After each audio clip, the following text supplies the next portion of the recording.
ఇది తీసుకోవాల్సిన ఒక డెవలపింగ్ నేషన్ కి ఏదైనా కూడా ఇది ఉండాల్సిన విషయం అండి. ఎందుకంటే ప్రతి సంవత్సరం వేల కోట్లు మనము ఎలక్షన్స్ కోసం ఖర్చు పెడుతున్నాం. ఆ టైంలో మనకి ఏం జరుగుతుంది అంటే మనం డెవలప్మెంట్ మీద ఏవైతే పథకాలు తీసుకున్నారో ఆ పథకాల మీద ఫోకస్ లేకుండా ఆ పథకాలన్నీ స్టాగ్నేట్ అయిపోతాయి. అంటే ఎలక్షన్స్ కి ఒక 6 నెలలు 7 నెలల ముందు నుంచి వెళ్ళి కూడా ప్రతి పార్టీ కూడా పనిచేయడం అనేది మొదలు పెట్టినప్పుడు ఏమైతుంది అంటే అప్పటి వరకు అవుతున్న డెవలప్మెంట్ పనులన్నీ ఆగిపోతాయి. అప్పటి వరకు లోన్ ఉందనుకోండి ఫర్ ఇన్స్టెన్స్, ఆ లోన్ ఒక ప్రాసెస్ కి వస్తుంది.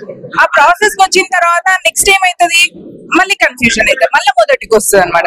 ఇట్లాంటి పరిస్థితి రావద్దు అంటే 1 నేషన్ 1 ఎలక్షన్ ఉండాల్సింది ఒకటి. దీనిలో ఇంకొక పాయింట్ కూడా ఏం కన్సిడర్ చేస్తాం మనము అంటే, ఒక ప్రొసీజర్ ప్రకారంగా ఒక లోన్ గానీ ఏదైనా సిలిండర్ లాంటివి ఏమైనా యోజనాలు గవర్నమెంట్ ఇచ్చినప్పుడు పబ్లిక్ దాన్ని అవైల్ చేసుకుంటున్నప్పుడు దానికోసం వీళ్ళు వెళ్లే ప్రాసెస్ లో ఆ గవర్నమెంట్ ఎప్పుడైనా చేంజ్ అయినప్పుడు ఆ ప్రాసెస్ అట్లనే కంటిన్యూ అవుతుంది.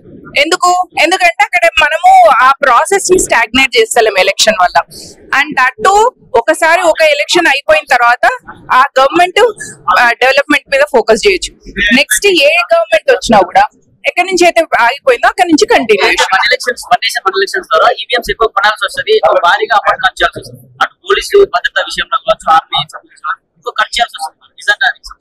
ఆ ఖర్చు ఎలక్షన్స్ మల్టిపుల్ టైమ్స్ పెట్టినప్పుడు ఎంత అవుతుందో దాంతో కంపేర్ చేస్తే చాలా తక్కువ. పాయింట్ 1. పాయింట్ 2, మనం ఎట్లయినా ఏ ఎలక్షన్ అయినప్పుడు ఫేజెస్ లో పెడతాం.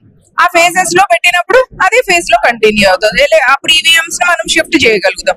పోతుంటే డిజిటల్ పేమెంట్ తీసుకొని వరల్డ్స్ లార్జెస్ట్ యూపీఐ పేమెంట్ ఉన్న గవర్నమెంట్ ఉన్న కంట్రీ ఏది అంటే భారతదేశం. మరి అట్లాంటప్పుడు యూపీఐలో ఒక కొబ్బరి బొండాలు కొనుక్కోవడానికి కూడా యూపీఐ ని వాడేంత స్థాయిలో భారతదేశం ఉన్నప్పుడు 1 నేషన్ 1 ఎలక్షన్ చేయలేమా? మనం చేయగలం. సో ఈ ఇనిషియేటివ్ ని మనం అందరం కూడా స్వాగతించాల్సిన అవసరం.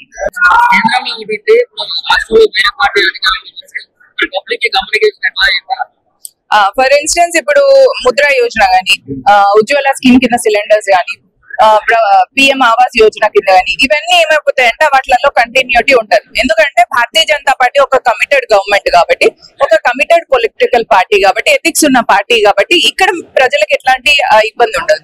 ఎటొచ్చి ప్రాబ్లం ఏంటంటే కాంగ్రెస్ లాంటి సెక్యులర్ పార్టీస్ వీటేంటంటే మైనారిటీ అపీస్మెంట్, చీప్ టాక్టిక్స్, ఓట్లు కొనడం ఇట్లాంటివి చేసే పార్టీలతోనే ప్రాబ్లం అవుతుంది. అట్లాంటి రాష్ట్రాలలో మీరు అన్నట్టుగా అభివృద్ధి కొంచెం కుంటుపడవచ్చు. అట్లా పడినప్పుడు మనం ఏం చేసుకోవాలి అంటే ప్రజలందరినీ మీరు ఎస్పెషల్లీ మీడియా నుంచి మీ బాధ్యత కూడా ఏముంటదంటే ఏ గవర్నమెంట్ కమిటెడ్ తో ఉంది అనేది ప్రజల్లోకి మీరు తీసుకెళ్లగలగాలి. ఆ పర్టికులర్ పార్టీ కార్యకర్తలు కూడా ఎలాగో తీసుకెళ్లగలగాలి. 2004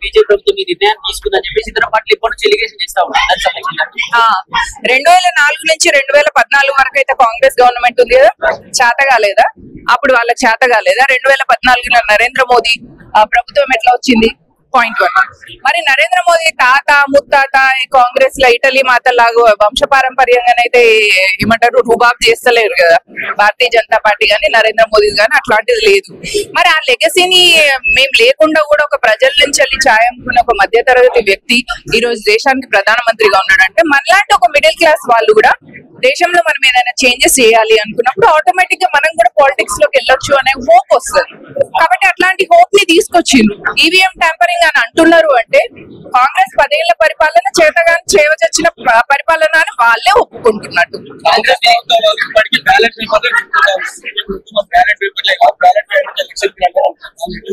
అదే అండి, ఏంటంటే ఇప్పుడు డెవలప్మెంట్ వైపుకి వెళ్ళొద్దు దేశం కాంగ్రెస్ ఉద్దేశంలో. ఎప్పుడైనా ఇప్పుడు యూపీఐ కింద యూపీఐ పేమెంట్స్ తీసుకొచ్చి డిజిటల్ ఇండియాని తీసుకొచ్చింది నరేంద్ర మోదీ భారతీయ జనతా పార్టీ ప్రభుత్వం.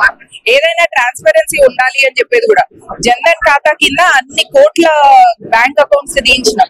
దీని వల్ల ఏమైపోతుంది, ఎకానమీ అనేది మెరుగుపడటంతో పాటు ట్రాన్స్పరెన్సీ వస్తుంది. ఎకనామిక్ గ్రోత్ ఊరికేనే భారతదేశం ఇప్పుడు ప్రపంచంలో 4వ స్థానంలో 5వ స్థానంలో లేదు. ఇట్లాంటి ఇనిషియేటివ్స్ భారతీయ జనతా పార్టీ నరేంద్ర మోదీ ప్రభుత్వం చేసింది కాబట్టే ఉన్నాయి. వీటన్నిటిని ప్రజలు గుర్తిస్తున్నారు కాబట్టి తిరిగి తిరిగి మళ్ళీ నరేంద్ర మోదీని ఎన్నుకుంటున్నారు. నరేంద్ర మోదీ పట్ల అభిమానం రోజు రోజుకి పెరుగుతుంది. దానికి ఉదాహరణ మొన్న జరిగిన ఆపరేషన్ సింధూర్ గాని, ఏ టైంలో అంటే ఎక్కడ నెగ్గాలో ఎక్కడ తగ్గాలో తెలిసిన వాడే నిజమైన నాయకుడు. అదే నరేంద్ర మోదీ, భారతీయ జనతా పార్టీ.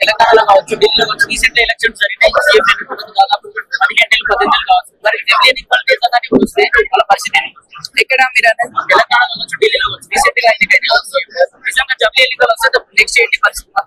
ఇప్పుడు మనము డిజిటల్ పేమెంట్ పెట్టిన వెంటనే అందరికి అర్థం కాలే కదా, కొంచెం టైం తీసుకున్నాం. ఇప్పుడు ఎట్లయిపోయింది, కనీసం 10 రూపాయల పచ్చిమిరపకాయలు కూడా మనం డిజిటల్ పేమెంట్ చేసే స్థాయికి వెళ్ళింది.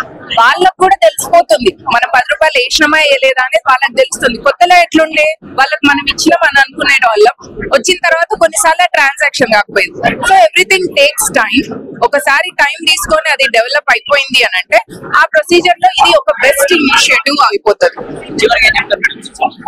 భారతీయ జనతా పార్టీ ఒక కమిటెడ్ పార్టీ కాబట్టి ఏ ఇనిషియేటివ్ తీసుకొచ్చినా కూడా అది ప్రజల కోసం, దేశం కోసం, ఈ దేశం పట్ల ప్రజలందరూ కూడా, యువకులందరూ కూడా గర్వంగా ఫీల్ అవ్వాలి అనే ఉద్దేశంగా తీసుకొచ్చేటే ఉంటాయి. ట్రాన్స్పరెంట్ గవర్నమెంట్ కాబట్టి ట్రాన్స్పరెంట్ ఇనిషియేటివ్స్ తీసుకొస్తారు. సో నేను ప్రజల్ని మీ ద్వారా ఏం అర్జీ చేస్తున్నా అంటే భారతీయ జనతా పార్టీ నరేంద్ర మోడీ తీసుకొచ్చే ఇట్లాంటి డెవలపింగ్ ఇనిషియేటివ్స్ ని సపోర్ట్ చేయండి.